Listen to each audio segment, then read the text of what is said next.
What's going on, Colts Nation? I appreciate you joining me for another video where today I want to talk a little bit about the draft and something that I've been thinking of, right? There's obviously with Chris Ballard being our GM, the possibility of a trade back. And we will talk about that. But what I want to talk about here is possibility of a trade up with so many teams talking about we could end up trading this pick, right? You're talking about the Patriots said they would listen to calls. Gerard Mayo said that they would listen to calls about trading pick number 3, whether that's real or not, whatever. They're just trying to do business, whatever. But Arizona looks like they could trade out. I wouldn't be surprised if Minnesota trades up to 4 in that regard. You have other teams in that top 10, right? So let's go through this draft order real quick before we get into the rest of this, right? So you have Chicago with the number 1 overall pick. Then you have Washington, New England. If those 3 teams stay where they are, then you would expect those 3 teams are going to be picking quarterbacks. That's what's expected. That's what everybody's mocking. That's basically what it's going to be. All 3 of those teams, drafting a quarterback. So then after that, that's where it starts to get interesting. And if for the purposes of this real quick, we're just going to talk about these teams staying in place, right? There's more to this conversation, and we'll continue to get into it. But for the purposes of right now, everybody's staying in place. Arizona at number 4 looks like they could go wide receiver. Number 5 is the Chargers. They could go a lot of different ways. They're starting to make a lot of different moves, letting a lot of people go. Jim Harbaugh trying to build that program in his image and already having a big impact on that. Keenan Allen out of the building, Mike Williams, Austin Eckler, none of those guys coming back. And then when you go past the Chargers here, looking at the Giants, number 6, they could go a number of different ways. Tennessee looks like everybody kind of knows what they want in this first round. And if it ends up getting taken by the Giants or the Chargers before them, then you could see Tennessee end up moving back. But Atlanta, and pretty much everybody knows they want to go edge rusher. But then Chicago with that number 9 pick, they could look to move that number 9 pick. There are different people saying that and predicting at this point that the Colts will trade up to that number 9 pick. And that number 9 pick is kind of what this video is about. That's where I want to go here, is the fact that, if we were going to trade up, this is a video about if the Colts are going to trade up, what would that look like? Where would we trade up to? What would we give up? And who would we draft, right? So in this scenario, again, we have Chris Ballard. I understand. But even still, this is the time where you take a chance to try to build around your young quarterback. So I think maybe trading up to that number 9 pick from 15, right? And this is what I have. The Colts would trade picks 15, 46 in the second round, and 190 overall in the 6th round, and they would receive the Bears' first overall pick, so swapping first round picks. They'd get the 9th pick, and then they'd also get a 3rd round pick, which would be the 75th pick from the Bears. And in this scenario, the Bears would move back 6 spots and get an extra pick, okay? They only have 4 picks in the upcoming draft. So the Bears, if they're trying to get more draft capital, then they could end up trading that number 9 pick, getting more draft capital in this draft. They already look pretty good and set for next year's draft. If they want to get more draft capital now, that number 9 pick could be up for sale. Indianapolis, from the sounds of it, and from what I'm thinking, this one would make the most sense and what would net the least amount of assets given up when it really comes down to it, right? Giving up the least, you're only moving up 6 spots. They lose 1 pick. Bears go up 1, up to 5. Colts go down from 7 to 6.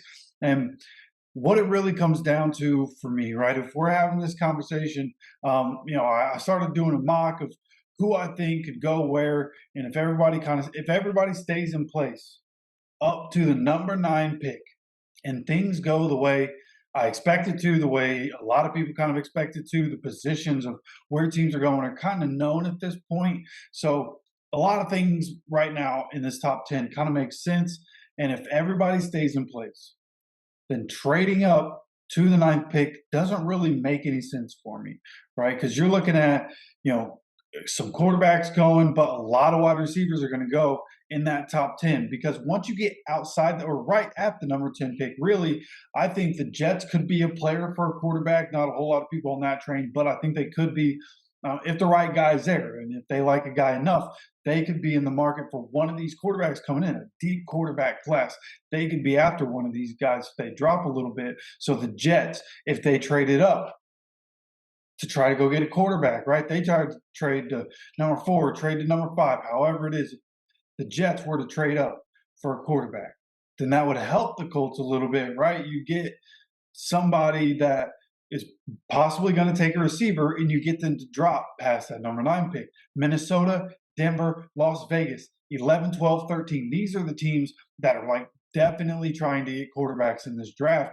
And in that regard, it's like any three of those teams or all three of those teams, any number of those teams that they trade up, right, to take a quarterback. The more quarterbacks you can get going in those first 8 picks, the better it is for trading up for that number 9 pick to get the receiver you want. That's a way where a guy like Malik Neighbors might be able to drop, or a guy like Roma Dunze might be able to drop. People are saying now that Marvin Harrison, not the best receiver in this draft, so maybe Marvin Harrison Jr. somehow, some way drops, especially after not doing any workouts or anything. It'll be interesting to see how this whole wide receiver thing ends up shaking out. A lot of people very impressed with Malik Neighbors after his pro day. So we'll see what happens there. But there could be a possibility of the guy that we want being available, one of these top elite guys being available. It's possible that happens, but it only makes sense to trade up to 9 if other people are trading up into that top 8 and kind of moving the board around a bit, right? Because in my opinion, I just think that, like, for us, cornerback, for obvious reasons, is the most mocked position for us, right? Should be safety, but safety's in the first round. This isn't a deep safety class. So for us, it's cornerback. You know, whether that's Terrion Arnold or Quinyon Mitchell, there are people that expect us to take a cornerback, but in this mock, right? And of course, we could trade up to 9 and take Mitchell or Arnold. But with the 9th pick, if things stay the way they are, nobody trades, but then the Colts want to trade up to grab somebody, and again, build around Anthony Richardson. This is the only way it makes sense. It's because you're saying you're building around Anthony Richardson. Go and get Brock Bowers with the number 9 pick. Okay, because again, I have quarterbacks going those first 3 picks. Then I have Arizona, if they stay at 4, they're taking Marvin Harrison Jr. at number 5.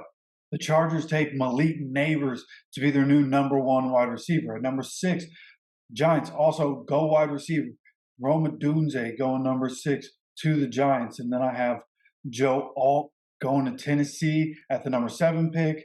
Number 8, I have Dallas Turner going to Atlanta, and then that would open up that 9 pick. Brock Bowers is still on the board. You also have the cornerback still on the board, but the big 3 in receivers are off the board at this point, going at 4, 5, and 6. If it goes this way, those are 3 teams: Arizona, Chargers, Giants. 3 teams that, in my opinion, are wide receiver needy. Tennessee, if one of those guys does fall, I could see Tennessee taking one of those guys. So there are other teams that are going to need wide receivers. It'll be interesting to see what happens. Getting Brock Bowers would be, you know, a luxury pick to bring in for the offense and around Anthony Richardson. But is it what we need? Is it what we should take at that position? I want to know your guys' opinion on the draft capital. You know, am I giving up enough for the 9th pick? I thought it was a fair trade. Again, the trade is the 15th, the 46th, and the 190th overall picks in the draft going to Chicago. And then the Colts get the number 9 pick and number 75 pick. So they lose their 2nd round pick, but they get 2 third-round picks. Chris Ballard, you know, those middle rounds, Chris Ballard usually does really well with. So there's a little give and take there, in my opinion, but they do lose a draft pick altogether, going from 7 to 6, and then end up with Brock Bowers. You know, that's the other part of this. One is the draft capital. The other one I want to know about is if they do trade up a little bit to number 9 or wherever you think they might trade up, who do we get in that instance? I'd like for you to let me know that down in the comment section. And of course, don't forget to subscribe with notifications on so you can continue to get notified anytime a video does come out. Of course, I appreciate you stopping by for another video. As always, take care of yourself, take care of each other, and go Colts.